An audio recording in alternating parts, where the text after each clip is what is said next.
Back in late August of 2019, a journalist at a small-town Minnesota-based newspaper was found murdered. There were many peculiar details surrounding this case, but the two foremost were: 1. The victim was decapitated with an axe. 2. A golden apple was placed in the victim's mouth. While gruesome in and of itself, things like this happen all too often. People don't look twice at murders anymore, myself included. With the daily atrocities we're exposed to, the untimely demise of a single journalist sails pretty far under the radar. But this murder was peculiar for a couple more reasons. And these reasons are why I want to post this for the common public. Let's call her Vicky. Vicky and I were colleagues working at the same newspaper. While we rarely collaborated, she sat across from me in the bullpen. We knew each other pretty well. She had the kind of face you'd instantly recognize in a crowd, and I could spot her laugh from 2 rooms away. Vicky was an unlikely target for this kind of attack. While some of us worked the political angle in our stories or covered subjects that could cause controversy, Vicky exclusively worked puff pieces.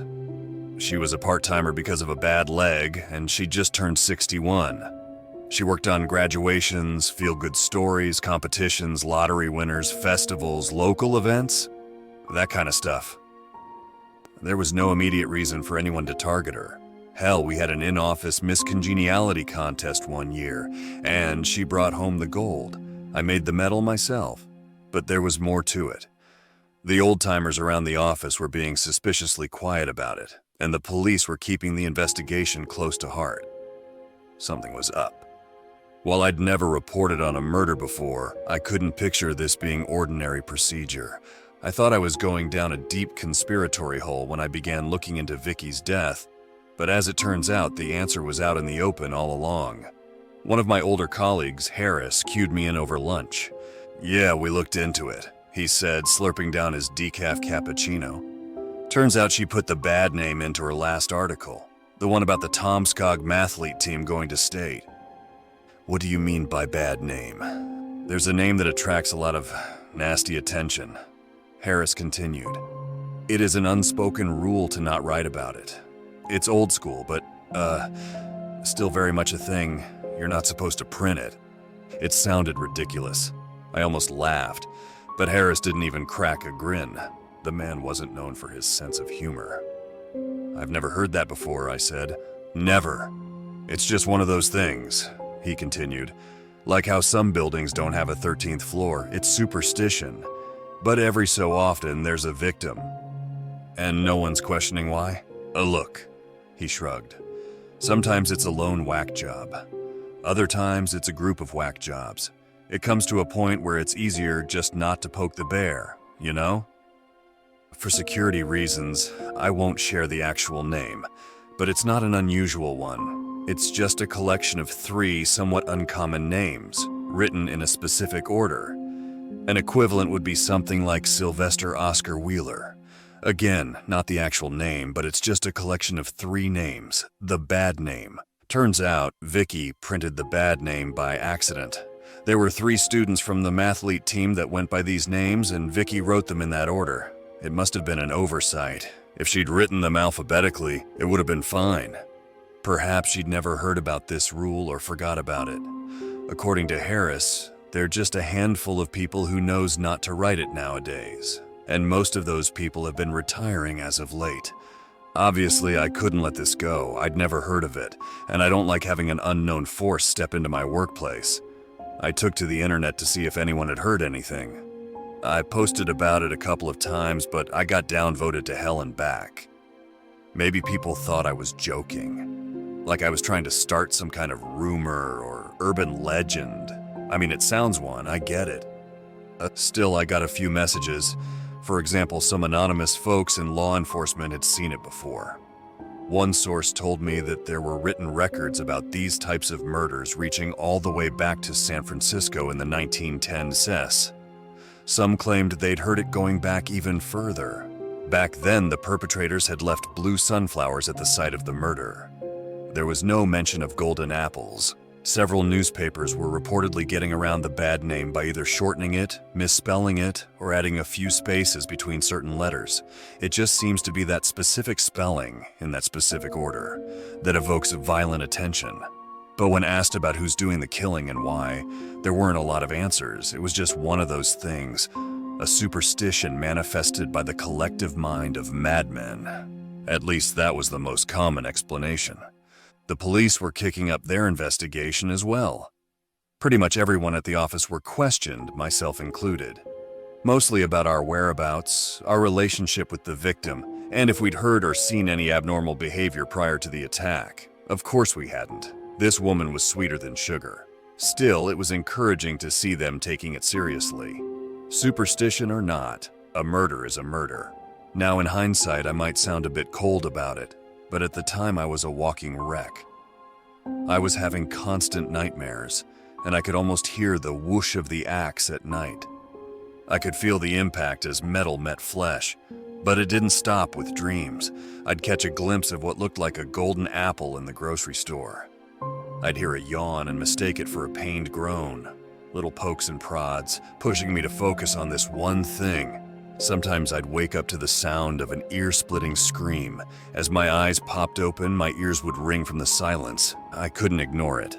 So I did what I do best. I dug deeper. My investigation began in earnest a couple of weeks later, when I got a tip about a woman named Lauren Moser. She was one of few people who'd been caught, tried, and sentenced for one of these bad name murders back in the 90s. Lauren was still serving her sentence. I could find little to nothing about her, so I decided to see her in person. I was allowed to meet Lauren on a foggy Thursday morning. I made my way through the various prison checkpoints and found myself sitting across from her in a sterile, well-lit room. It smelled of cheap detergent. Lauren was chained to a table, but it didn't seem to bother her. Lauren was a thin woman in her 60s with a shaved head and a 1,000-yard stare. Her brown eyes looked black. She didn't seem anything like I'd imagined her. She wasn't no snarling beast. She was just a smiling old woman. We looked at one another for a moment, then I got to the point. Again, I won't use the actual name. I'm here to talk to you about Sylvester Oscar Wheeler. The bad name, I said. Would you mind answering a couple questions? Not at all, she smiled. Can you tell me just what it's about? Couldn't tell you if I wanted to, she said. It's just a name that must not be written. And why is that? She gave me a curious look, letting the question soak. Finally, she leaned forward and sighed. Speak no evil, lest it listens, she said. That phrase has stuck with me over the years. And that's what your victim did? They spoke of evil? I suppose they did. So to keep it unspoken, you killed them. Lauren shook her head, leaning back in her chair. The chains rattled. Yes, I was there, she said. But no, I didn't kill them. But you're the one found guilty. Are you saying you had an accomplice? Something like that, she huffed. She fiddled with the strap on her arm, sinking deeper into her own thoughts. There's no cult, she added. No group, no organization, no conspiracy. It just happens. She looked up at me with a tired smile with a shrug. I was there. It was my hands and my muscles, but the intent was... Her eyes drifted off as her focus returned to nothing. She looked straight through me. Not mine. I wasn't enthused about this, but there was something earnest about the way she said it. I thanked her and left. It wasn't unusual for a murderer to claim innocence or to point fingers at something else, so I wasn't sure what to make of it. Not at that time, at least. Considering the victims I'd found in my research, the murders only seemed to trigger from printed media, not handwritten notes and not electronic communication. You could say the bad name all day long, but you couldn't have it printed. It was too specific. There had to be a reason for it.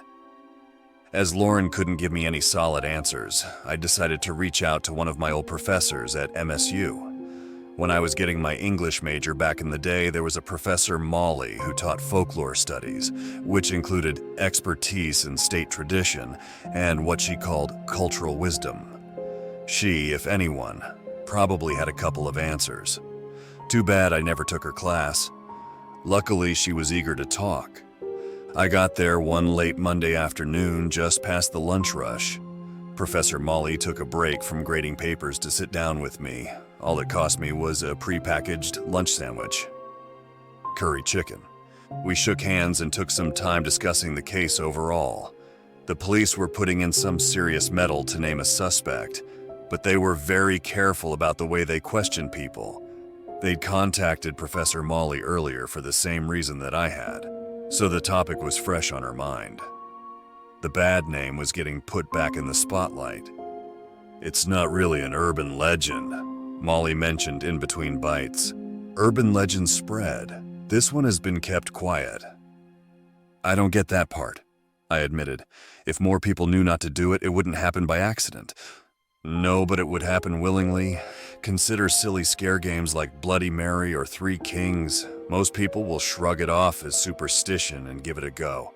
Except with this, if they try it, they put themselves in real danger." I finished.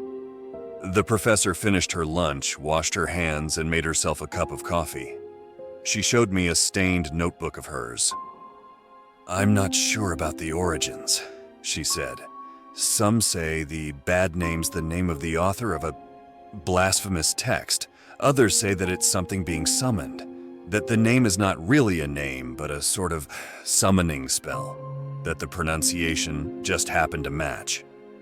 "Please tell me you're not suggesting a ghost." "Not a ghost, no," she chuckled. "But it's complicated. It's like with moon cycles." "Moon cycles?"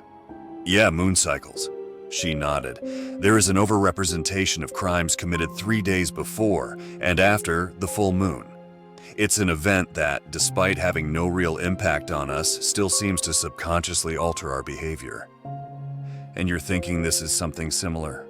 "It's plausible," she said. "Something has got to make people start killing one another, don't you think?" We shared a cup of coffee, discussing the various mysteries surrounding this, the axe in particular.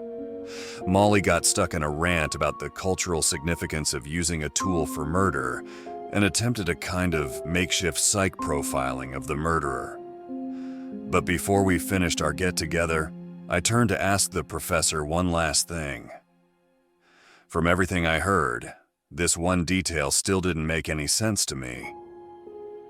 "What's up with the golden apple?" I asked. "I haven't seen it mentioned."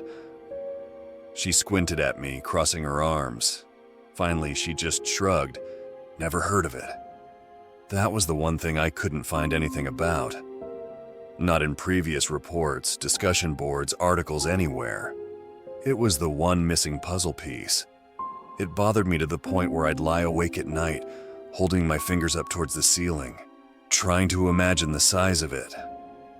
I had such a clear mental image that I just couldn't ignore it. I dreamt about it every night. Sometimes I'd be a fly on the wall watching the room from upside down. Other times it'd just be dark, with desperate screams in the distance.